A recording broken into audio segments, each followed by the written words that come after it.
হালাল স্বপ্ন পূরণের উদ্দেশ্যে কি উপায়ে দোয়া করলে আল্লাহর নিকট কবুল হওয়ার সম্ভাবনা বেশি থাকে?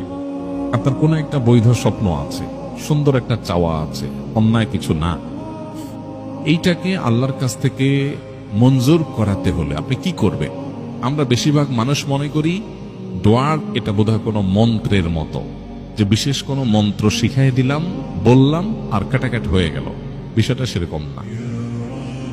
দোয়ার যে কনসেপ্ট, এটা আমরা অনেকে পরিষ্কার না জিনিসটা কি আসলে। দোয়ার কনসেপ্টটা হলো, আপনার সাথে আমার জানাশোনা আছে, আপনি আমার কাছে একটা জিনিস চাইলেন, কখন চাইবেন, চাইলে আমার মন মেজাজ ভালো থাকবে, এটা আপনি বুঝে বুদ্ধিমত্তার সাথে আপনি তখন চাইলেন। কিভাবে চাইলে আমি খুশি হব আপনি জানেন, সেভাবে চাইলেন, তাহলে সেক্ষেত্রে আপনি জিনিসটা পাওয়ার সম্ভাবনা জোরালো। তাহলে মূল জিনিসটা হলো আপনার সাথে আমার সম্পর্কের ব্যাপারটা। আপনার সাথে আমার কোনো সম্পর্কের ব্যাপার নাই, পরিচয় নাই, জানাশোনা নাই, আস্থা নাই, আমি আপনাকে কিছু চাইলেই যে দেব সে ভরসাও আপনার নাই, কিন্তু আপনি এসে আমার সামনে একটা মন্ত্র পড়ে দিলেন আর আমি টপ করে আপনাকে দিয়ে দিব। বিষয়টা সেরকম না।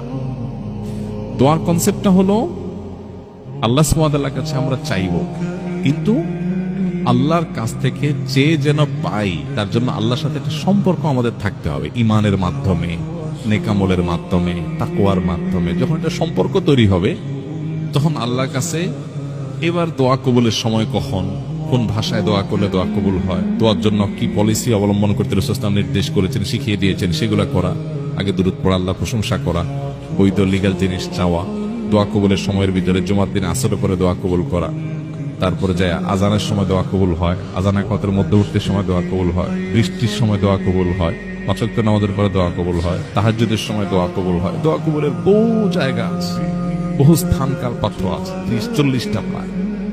এটি আমাদের একটা ভিডিও আছে, 30-40টা দোয়া কবুলের জায়গা হাদিসের আলোকে আছে। আপনি সেই জায়গাগুলোতে বিশেষ প্রায়োরিটি দিয়ে, আর এর বাইরেও জেনারেল টাইমে আপনি আল্লাহর কাছে দোয়া করবেন। কিন্তু মূল পুঁজি থাকবে কি? পুঁজি আপনি আল্লাহর সাথে কানেক্টেড, আল্লাহর প্রতি বিশ্বাস আছে, আল্লাহ আপনাকে, আপনি সেটা বলতে পারেন, আল্লাহ আমি আপনার প্রতি বিশ্বাস রাখি, আমি ঈমান এনেছি, আপনি সমস্ত সমস্যার সমাধান দান, আমার বিশ্বাস আছে আপনিই পারেন। আল্লাহর কাছে সেভাবে যখন উপস্থাপন করবেন তখন সেটা পাওয়ার সম্ভাবনা থাকবে। আপনার কোনো লিগ্যাল বা বৈধ কোনো জিনিস যেটা অন্যায় নয়, অন্যায্য নয়, পাপের বিষয় নয়, সেটা যখন আল্লাহর কাছে চাইবেন, এই যে আল্লাহর সাথে সম্পর্ক বিল্ড আপ করার চেষ্টা করবেন ঈমানের মাধ্যমে, তাকওয়ার মাধ্যমে, পাশাপাশি সুন্দর করে দুরূদ পড়ে আল্লাহর প্রশংসা করে কাঙ্ক্ষিত জিনিসটা পেশ করে তারপর আল্লাহর কাছে চাইবেন। দোয়া কবুলের জায়গা যেগুলো বললাম সেগুলোতে বিশেষ প্রায়োরিটি করলেন, ইনশাআল্লাহ আল্লাহ তাআলা আপনার দোয়া কবুল করবেন। আল্লাহ তাআলা বলেছেন, উদউনি আস্তাজিব লাকুম, তোমরা আমার কাছে দোয়া করো, আমি তোমাদের দোয়া কবুল করব। আল্লাহ ওয়াদা করেছেন।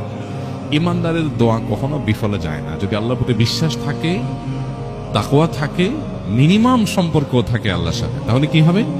ঈমান আনসার, এর মাধ্যমে একটা সম্পর্ক আল্লাহর সাথে আপনার হয়ে গেছে, আল্লাহু ওয়ালিয়ুল্লাযিনা আমানু, কানেকশন হয়ে গেছে ঈমান আনার মধ্য দিয়ে। তাহলে আপনি আল্লাহর কাছে যদি কিছু চান, আর কিছু না হোক, যেটা চাইছেন সেটা যদি নাও পান, হতে পারে আল্লাহ তাআলা, কখনো কোনো হাদিসে আমরা জানি মানুষ দোয়া করে আল্লাহর কাছে চায় একটা, আল্লাহ দেয় আরেকটা, যেটা তার আরো বেশি দরকারি, সে জানে না যে এখন সে মোবাইল চাচ্ছে আল্লাহর কাছে, অথচ তার এই মুহূর্তে একটা বিপদ আসতেছে, ওইটা থেকে মুক্তি দরকার, তখন আল্লাহ তাআলা ওইটা তাকে দান করেন, এটা দেন না, আরো গুরুত্বপূর্ণটা দেন। আমরা তো মনে করি দোয়া কবুল হয়নি, দোয়া কবুল হয়েছে, আমি টেরও পাইনি।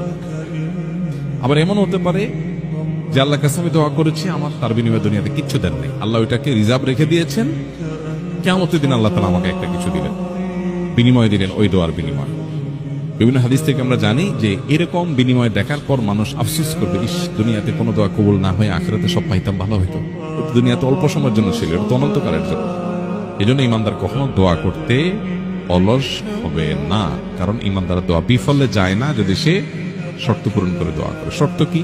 হালাল উপার্জন, হালাল ভক্ষণ থাকবে, আল্লাহ প্রশংসা, নবীর প্রতি দুরূদ প্রেরণ করে তারপর দোয়া পেশ করবে, বিনয়ের সাথে দোয়া পেশ করবে, মনোযোগের সাথে দোয়া পেশ করবে, অন্যায় কিছু দোয়াতে চাইবে না, এগুলো শর্ত।